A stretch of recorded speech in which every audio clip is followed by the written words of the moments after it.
আলহামদুলিল্লাহ। পরের প্রশ্নে যাচ্ছি ইনশাআল্লাহ। ইনশাআল্লাহ। আপনার জন্য দ্বিতীয় প্রশ্ন। আল্লাহু আকবার। নিচের কোন বাক্যটি কোরআন সুন্নাহ সমর্থিত? এ, কবর মাত্রই অন্ধকার ও সংকীর্ণ। বি, বিসমিল্লাহ গলদ।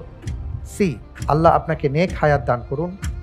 ডি, আল্লাহ ও আপনি যা চান।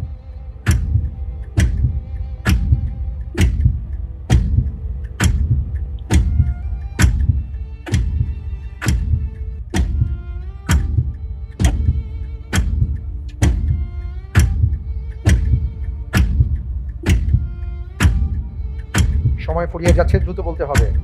অপশন সি, আল্লাহ লক করা আপনাকে হোক অপশন সি।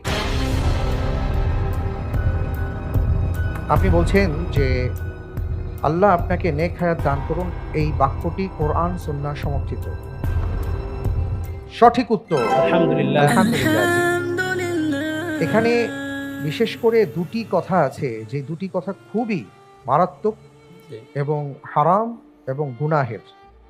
যেমন আমরা শুনি যে বিসমিল্লাহ গলদ, নাউযুবিল্লাহি মিন যালিক, এই কথা কি আদৌ বলা যায়?